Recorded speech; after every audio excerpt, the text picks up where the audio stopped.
Okay. We left off on page 149. Some people have to be shoemakers, some people have to be podiatrists. Okay.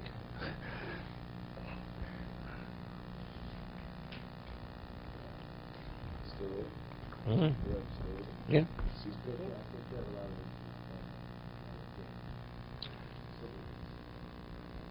Mm-hmm. Okay. Tov Reish Yud Aleph. Leil Yom Kippurim Dino Kiyomo. Normal fasts, which are all rabbinical, the only Torah fast is Yom Kippur. They're day fasts. Tisha B'Av is a night fast also, but it's rabbinical. Yom Kippurim Leilo Kiyomo. The night is the same as the day. L'chol Dover is no difference. Omayim Dvorim Asurim Bo. What is forbidden on Yom Kippur? Melacha. Not permitted to do Melacha. Identical to Shabbos, the Mishnah in the Megillah. Ein Shabbos Yom Kippurim Ela Misas Bezdin. Right? This is Dono B'Misas, this is Dono B'Koris. One deliberately violates Shabbos, it's the death penalty. Yom Kippur, it's Koris. So, all the malachas you're not permitted to do on Shabbos, the same malachas you're not permitted to do on Yom Kippur. Achilu shtiyo.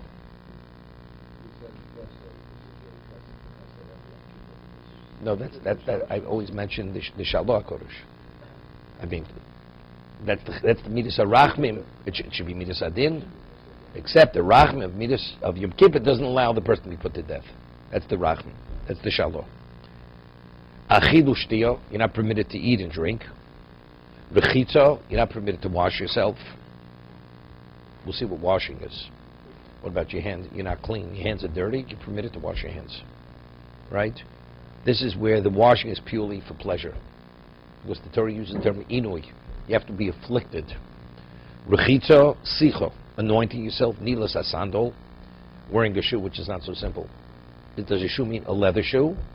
Or anything which protects the foot, which is something hard. Sock is not a shoe. Because a sock only covers the foot. It doesn't protect it in terms of, because there's no sole, right? Something could penetrate the sock. No, but a shoe, the Torah says, it has to be a sandal. The question is, what is sandal? Is a sandal made of leather?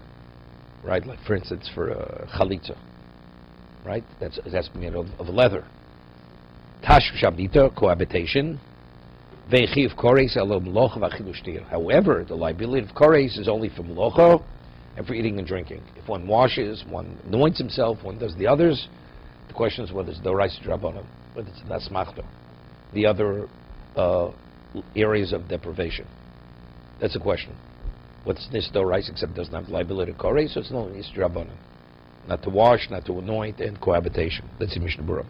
Lelo kiyomo, the chesiv me'erev at erev, it says from evening to evening, melocha achilo, fin lo mikam akroi, tochol hani inui. These are inui.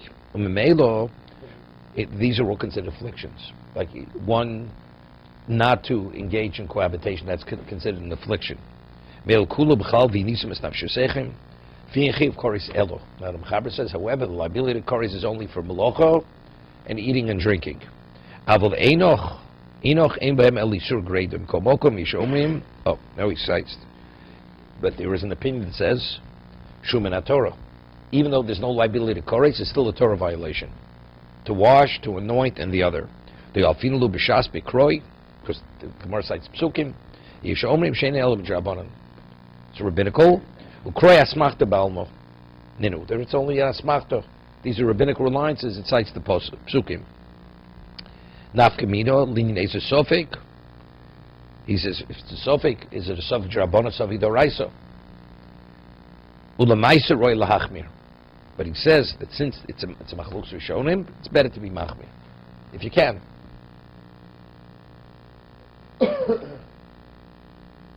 Give you an example.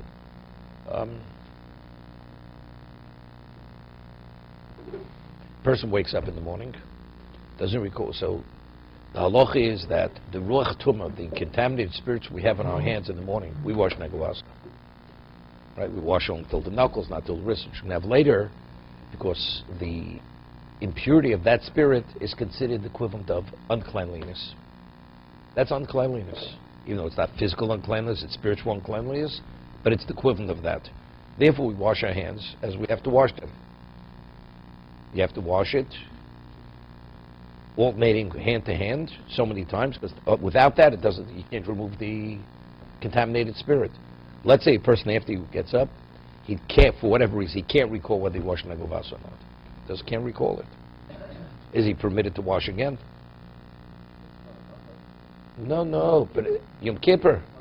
There's Yom Kippur. We have a question, is it Nissa D'Oraisa or is it not a Nissa D'Oraisa? If it's Drabanan, you're permitted to wash again. If it's D'Oraisa, you may be doing the wrong thing. Because if you did wash, right, then what? Then it's unnecessary. Is the obligation to wash No. It's rabbinical.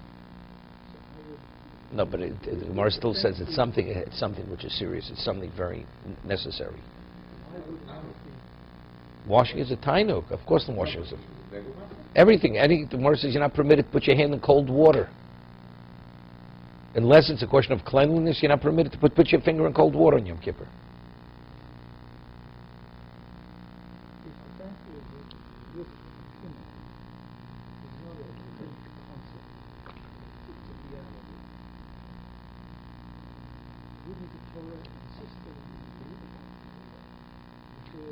It's good. No, the halacha is you're permitted to daven with it.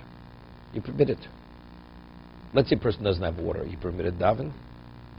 The Gemara says in Brachos, one doesn't have water. It says you take a cloth and that's cleanliness. That's physical cleanliness. Because when you sleep, you may touch something which is unclean. That's physical. But what about spiritual cleanliness? So that's sufficient to justify washing on Yom Kippur. Because even spiritual uncleanliness is also the right thing. Because it's not respectful to enter into tefillah with this impurity on your hands.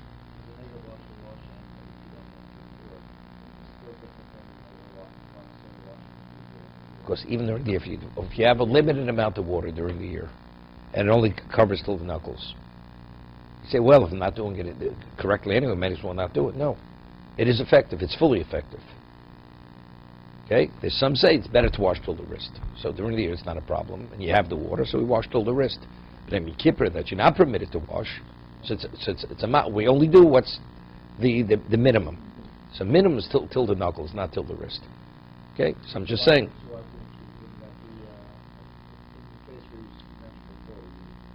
So we're speaking about it's respectful, not respectful. To daven with hands that you have ruach tumah. So we say it's respectful, but I have a suffix. I may have washed, may have not washed. So if it's a suffix d'oraisa, then you're not permitted to wash. If it's a suffix drabanan, you're permitted to wash. That's all I'm saying. Because he says it's better to be machmir. Better to be machmir. He doesn't say what the case is. He says regarding washing and anointing, whatever it may be, it's better to be machmir.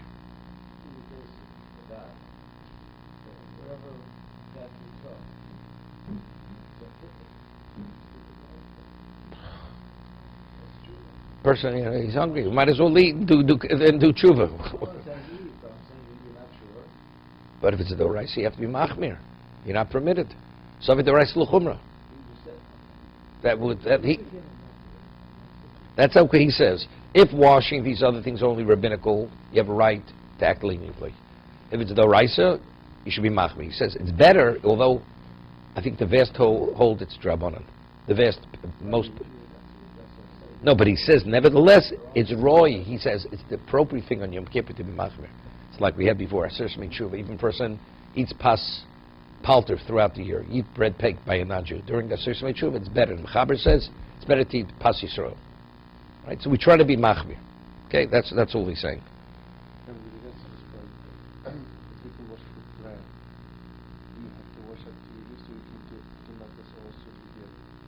If you have a little amount of water, you can wash till the knuckles. No. First, anybody washes till the knuckles. He usually doesn't wash till the knuckles. You see the way some people, the women wash, they put the rings in their mouth to go and they wet the tips of their fingers. Nothing more than that. Because they just go through the motion. They were never taught how to wash their hands. You see it continuously. No, you instruct them to. Right, of course, you tell them to. Once you say knuckles, it's a problem because it's not a proper washing. It's not acceptable. We're talking about a person that has a limited amount of water, so okay, so we say till knuckles. But on normal circum, you don't tell the person that. Because if the person has to be told that, he's never going to do it right. He cites over here the Mogad Avram and the Bach. Ushlo b'diktu klani yustaiti. He says because it's a machlok shishonim. Okay. Let's go further. Any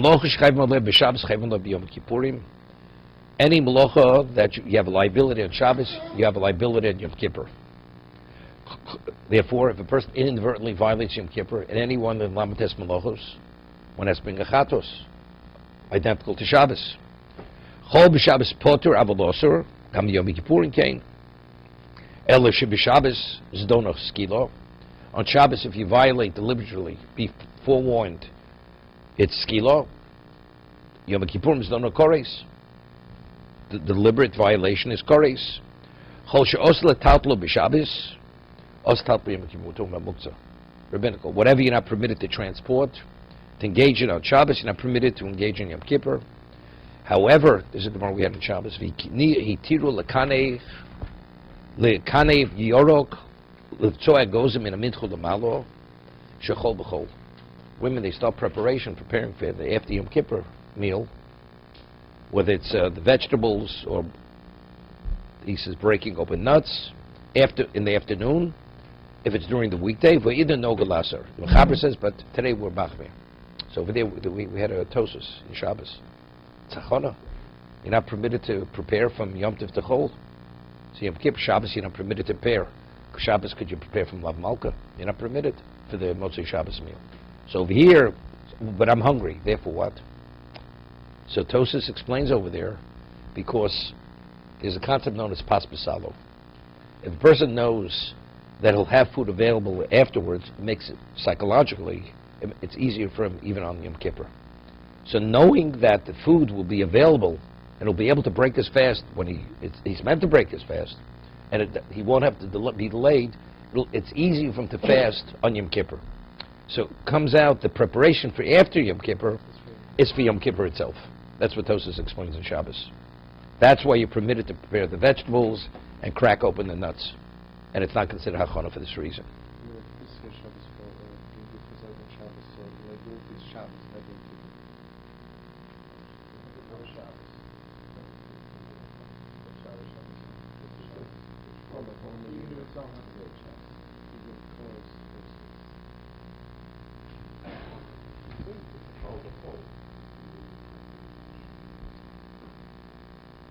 So over here, the Mishna Berura says, but the Chaber says, when do we allow it?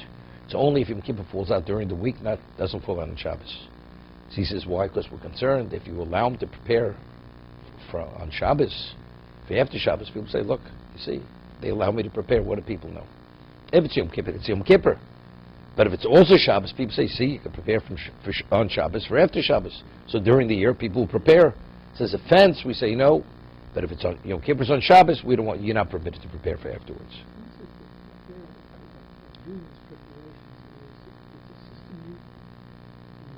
In your fast.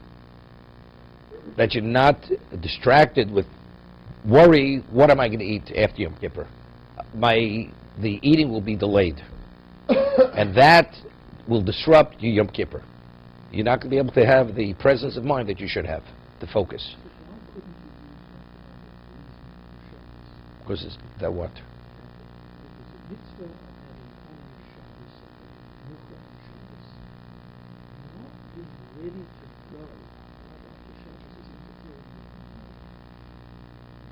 No, thinking about, it's okay to think, even that you shouldn't. Just mean doing an action. You're going to do what action are you going to do? You're going to pack your suitcase. No. This is something else. This is because this is fasting. There's a difference fasting or something else. If a person has some kind of psychological problem and he obsesses on worry, maybe that person can, right? It's no different thing. He has to do this now, otherwise he can't function. He becomes totally incapacitated. Okay, he has a problem. You could pack your suitcase. Okay? It's not a problem. Pack your suitcase because you have to catch the flight 20 minutes after Shabbos to Israel. Okay? Or to the Amazon, wherever you're going. It's fine. Right? But this is not the average person. You should have packed your suitcase before Shabbos.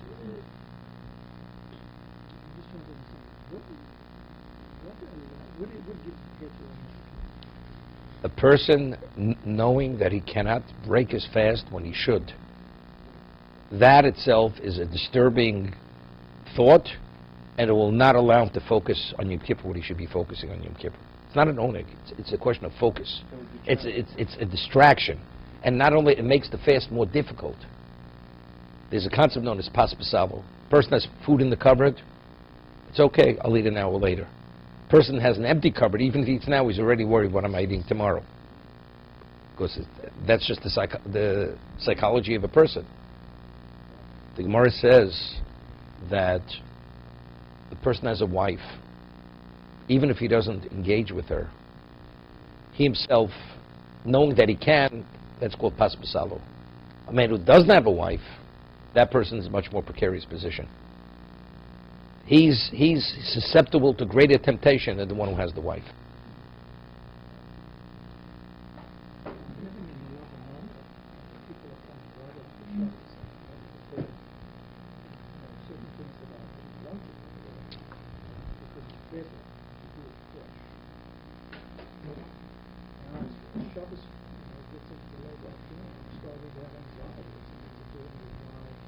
Okay. The anxiety on Yom Kippur is more disruptive than whatever it is. The oneg, it's okay. You know, person sleeps anyway most of Shabbos, it's okay. Anxiety, you don't have to worry about anxiety. Go to sleep, take an aspirin, go to sleep, you'll have less anxiety. If you have anxiety, you can take the aspirin. Good. We want you to treat people nicely. We don't want you to have too much anxiety. Okay?